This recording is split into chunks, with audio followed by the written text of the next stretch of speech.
Direct है गया already. आज हम क्या सीखेंगे? आज हम सेफ्टी लैम्प के बारे में सीखेंगे। सेफ्टी लैम्प क्या होता है, किस लिए उपयोग में आता है लैम्प, सेफ्टी लैम्प, और किस तरह हम उपयोग कर सकते हैं, उसके क्या क्या पार्ट्स हैं, उसकी क्या विशेषता है, और किस तरह से वो उपयोगी होता है, किस तरह हम उसको हैंडल किया जाए, कैसे उसको खोला जाए, वापस उसको फिटिंग कैसे किया जाता है, इस सब के बारे में आज हम सीखेंगे।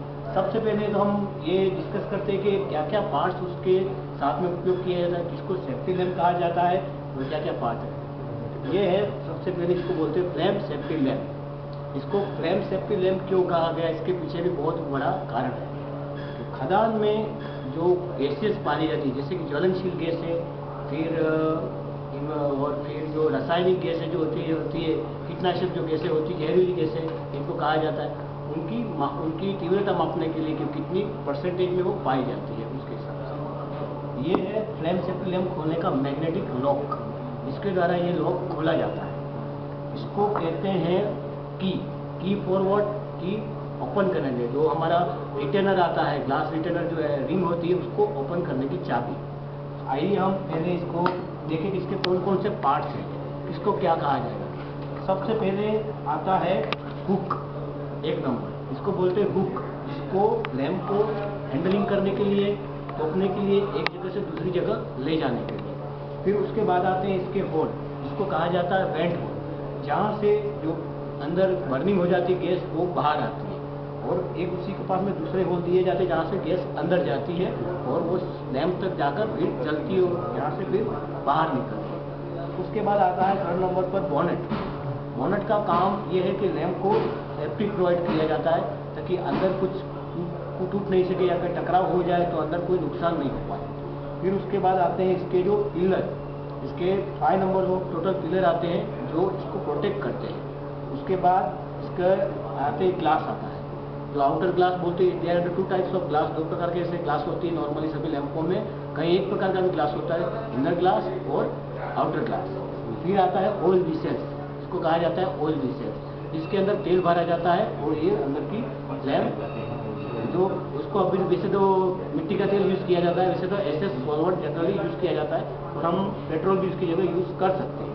नहीं, पेट्रोल यूज करना है। पेट्रोल भी यूज़ कर सकते हैं, ये कर सकते हैं नहीं, पेट्रोल ही यूज करना है। पेट्रोल यूज़ करते हैं। मिट्टी का तेल नहीं, मिट्टी का तेल यूज नहीं करना। ये होता है मैग्नेटिक लॉक, ये होता है मैग्नेटिक लॉक, जो इस लैम्प को लॉक कर देते हैं। तो अभी ये खुल नहीं रहा है, आपके सामने ये खुल नहीं रहा है, इसके द्वारा ये भी एक प्रकार का इसका सेफ्टी फीचर्स आता है। फिर इसके नीचे में इसको बोलते हैं एडजस्टर स्क्रू, जो इस लिखा ये होता है एडजस्टर स्क्रू, जो इसकी जो लो होती है, जो बत्ती बोलते हैं, विक एडजस्टर स्क्रू बोला जाता है इसको, जिसको अप डाउन करने के लिए इसका यूज किया जाता है। ओके, तो ये इसके सभी आउटर पार्ट्स हैं। अब इसके इनर पार्ट्स के बारे में भी हम जानते हैं। पहले हम देखेंगे कि इसको खोला कैसे जाए, इस तरह से हम इसको ओपन किया जाए। हम इसको खोलने के लिए हम क्या करेंगे, हमारे लिए मैग्नेटिक लॉक है जिसका हम उपयोग करेंगे, जिसके द्वारा बिना मैग्नेटिक लॉक के ये लैम्प कभी नहीं खुल सकता। तो हम मैग्नेटिक लॉक का उपयोग करेंगे लैम्प सेफ्टी लॉक। देखिए हम किस तरह इसको यूज़ करेंगे। ये है हमारा मैग्नेटिक लॉक, ये हमारा मैग्नेटिक लॉक को हम, ये मैग्नेट है, इस मैग्नेट के साथ फंसाएंगे। देखिए इस तरह से हम आराम से मैग्नेटिक लॉक को इसे फंसाया जाएगा। एक बार जब ये मैग्नेटिक लॉक यहाँ फंस जाता है, एक बार जब ये मैग्नेटिक लॉक फंस जाए, फिर हम नीचे से हमारे जो विसेल्स है उसको हम रोटेट करेंगे, उसके एंटी क्लॉकवाइज डायरेक्शन में इसको रोटेट करेंगे पूरा। इस तरह से फिर धीरे धीरे लॉक के साथ की मदद से हम ये विसेल्स को अलग करेंगे, बिना मैग्नेटिक लॉक के नहीं। ये देखिए हमारा ये नीचे का विसेल्स जो कि मैग्नेटिक लॉक के मदद के द्वारा से खुल गया। फिर इसको फिर यहाँ से रिमूव कर देंगे और मैग्नेटिक लॉक को हम दूर रखेंगे। अब मैग्नेटिक लॉक का कार्य पूरा हो चुका है यहाँ पर।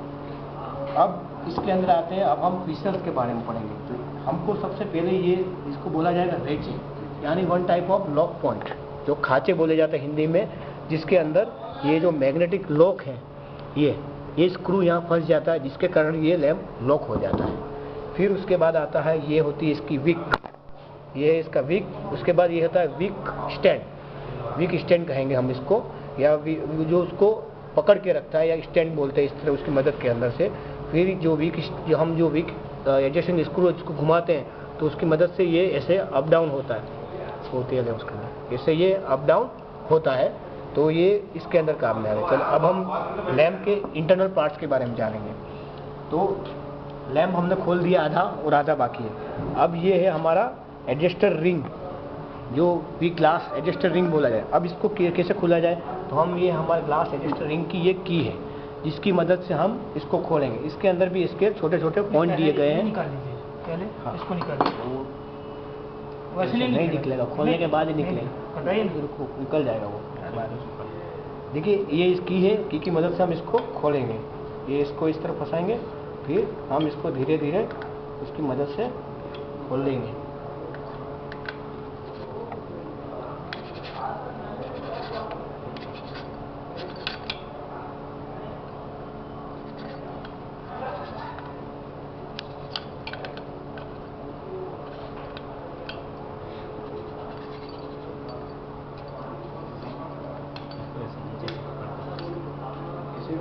हाँ ऐसे ऐसे पकड़ो।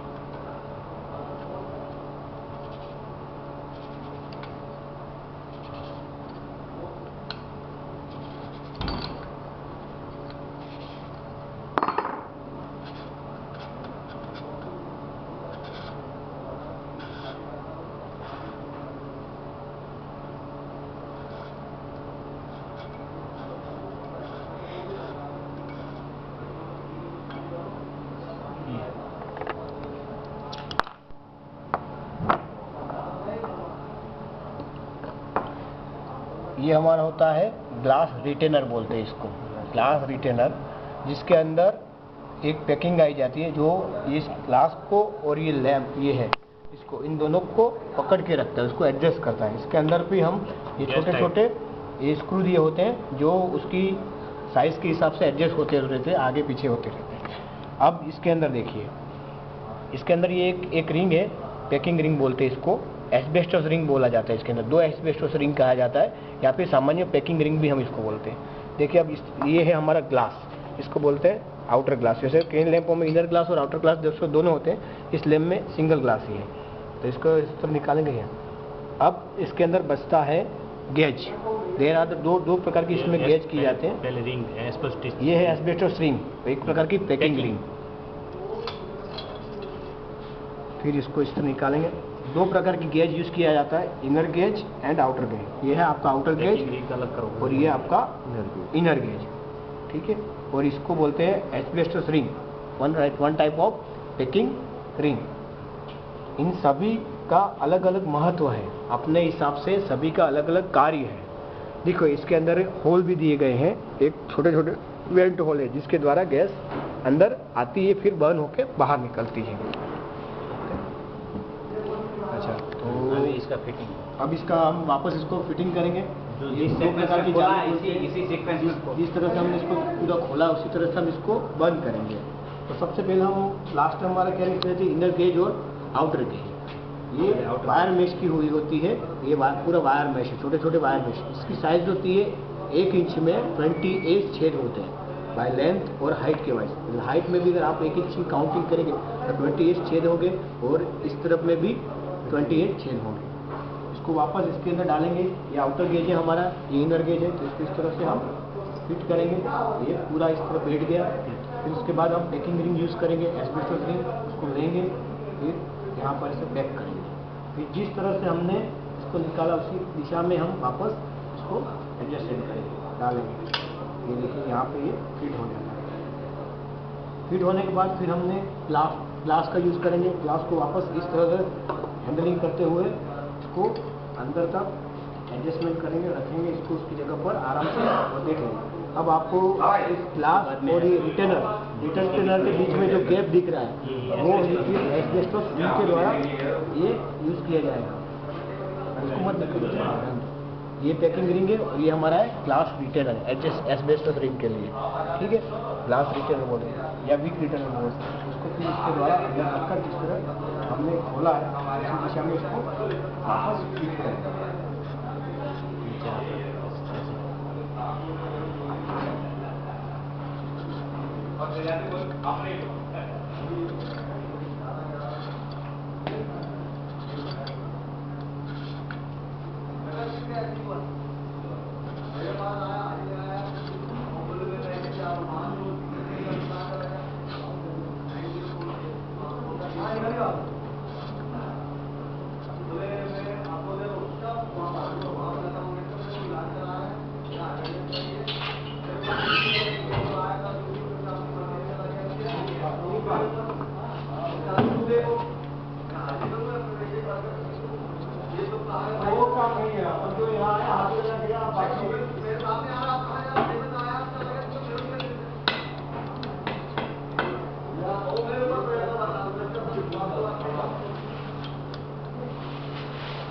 ये पूरी तरह कस देंगे, जहाँ तक वो जाता है वहाँ तक इसको एक बार कस दिया जाएगा। फिर हम ये स्क्रू का यूज़ करेंगे जो विक को संभाल कर रखता है। तो इसको इस तरह से जहाँ हमारे विक है वहाँ पर इसको फिट कर देंगे।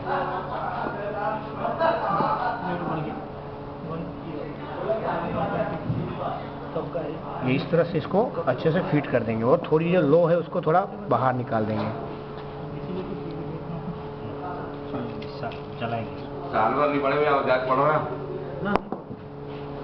इसको अब जलाएंगे हम, ये इस तरह से जल जाएगी, ठीक है। अब इसको हम इसके ऊपर देखते हुए इसको इसमें रख दिया जाएगा।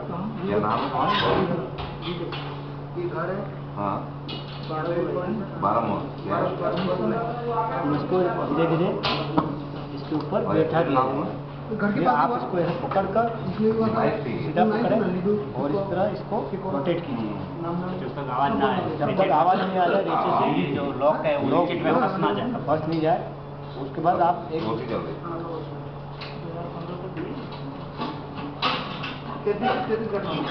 ये लॉक, फिर हम चेक करेंगे कि ये सुनिश्चित कर लेंगे कि ये लॉक हुआ है नहीं हुआ। इसके लिए क्या करेंगे, हम इसको एक बार घुमा के देखेंगे। अगर नहीं खुल पाए इसका मतलब ये प्रॉपर्ली लॉक हो गया है। अब ये हमारा फ्लेम सेफ्टी लैंप तैयार है ये खदान ले जाने के लिए। देखिए अब इसको सबसे पहले अभी ये हम लैंप लगा लिया। अब इसको इस लैंप को खदान में नहीं खोला जाएगा।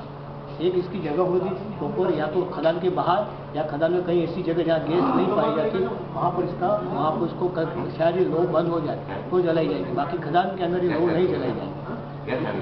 उसका स्टेशन होगा, उसका नाम है रीलाइटिंग स्टेशन। अब ये देखिए लैंप हमको दिख रहा है। अब हम इसको एडजस्ट करेंगे। ये जो भी एडजस्टर है इसके द्वारा इस लैंप को हम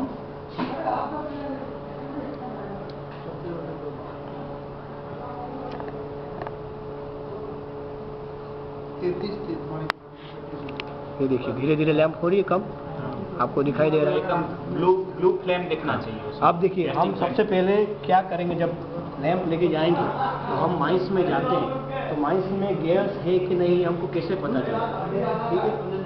उसके लिए तो सबसे पहले जब हम फेस में जाते हैं यानी आयतन, हिंदी में उसको आयतन बोला जाए, जब हम फेस में या गैलरी में कहीं जहाँ पे हमको जगह मापनी है गैस, यहाँ गैस है या नहीं, तो वहाँ पर जाएंगे तो सबसे पहले हम क्या करेंगे, एक्यूमुलेशन टेस्ट करेंगे यानी जमा जांच। क्या करेंगे, जमा जांच। जमा जांच किसके द्वारा की जाती है, दो प्रकार की बत्ती आती है। एक ये जो नॉर्मल फ्लेम बोलते हैं, दो प्रकार की फ्लेम आती है। एक नॉर्मल फ्लेम आता है, एक परसेंटेज फ्लेम आती है। तो हम जमा जांच हम नॉर्मल फ्लेम के द्वारा करेंगे। जो ये हमारी फ्लेम है इसको बोलते हैं नॉर्मल फ्लेम। इस नॉर्मल फ्लेम को हम रख के जाएंगे।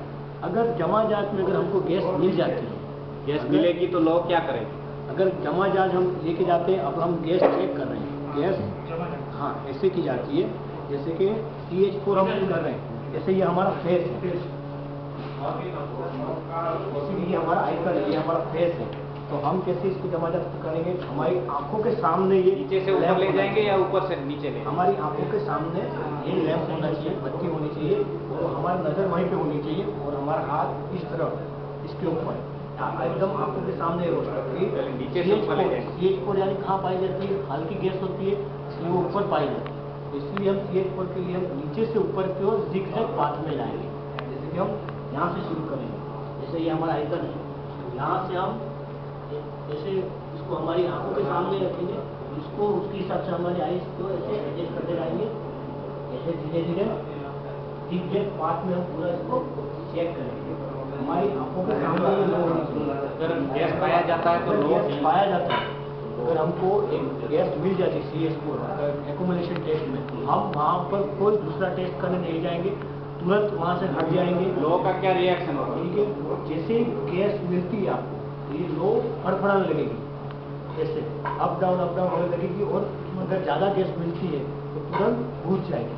इसका एक नियम है, अगर गैस होती है यानी ऑक्सीजन की मात्रा भी कम होगा, 1% ऑक्सीजन कम होती है तो 30% लाइट डिक्रीज हो जाती है। तो इंटेंसिटी इसकी जो लो है वो डिक्रीज हो जाती है और फड़फड़ाने लगती है। तो इसको तुरंत बाहर निकाल देना। फिर तुरंत हमको वहाँ से हट जाना है, हमारे मेन पावर को हटा लेना है। इलेक्ट्रिसिटी हो तो उसको कट कर देना है। फिर हमारे ऊपरी जो अधिकारी है उसको इस चीज़ के बारे में जानकारी देना है, और या फिर उसको या उसके बाद हमको वहाँ पे गैस को रिमूव करने के लिए हवा का वेग बढ़ाना है, यानी इंटेंसिटी ऑफ एयर हमको पावर के बढ़ाकर उस एरिया को प्रॉपर वेंटिलेट करना है। परसेंटेज टेस्ट करना है। अगर हमको पहली एक्यूमुलेशन में अगर हमको गैस नहीं पाई जाए, इमरजेंसी आ गई है। अगर एक्यूमुलेशन टेस्ट में ठीक है जमा जात में अगर हमको गैस नहीं मिलती है, तो फिर हम जाएंगे इसके परसेंटेज, ये परसेंटेज की टेस्ट है। ये तभी किया जाएगा जब जमा जात में हमको गैस नहीं मिलेगी। उसके लिए सबसे पहले हम ये हमारा नॉर्मल फ्लैम है, इसके लिए हम परसेंटेज फ्लैम बनाएंगे।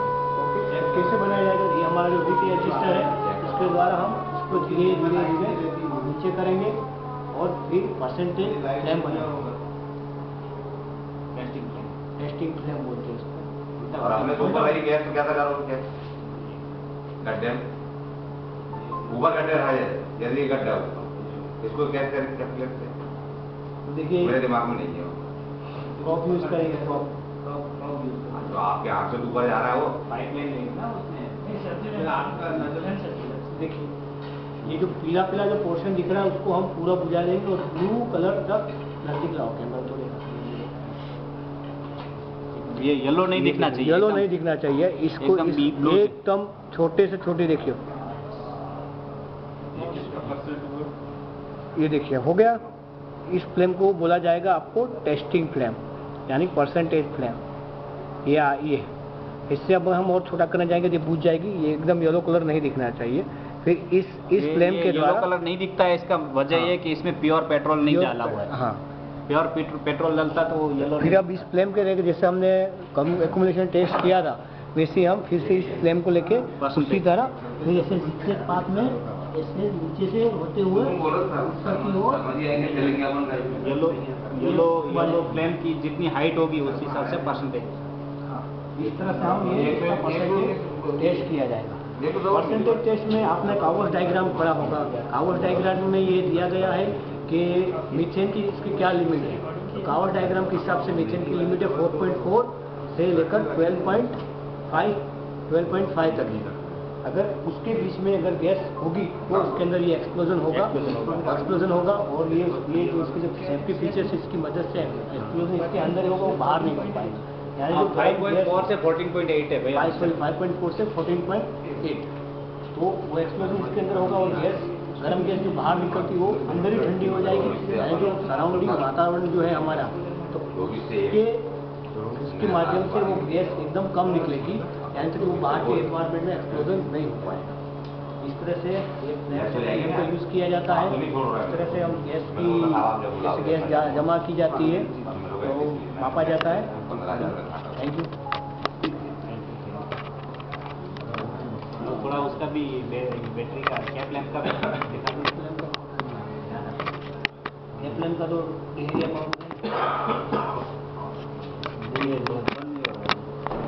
पूजा गया बंद हो गया। बहुत पूजा गया, चाय पी मार्केट के जवाब नहीं दिए। हाँ भैया ऊपर रही गैस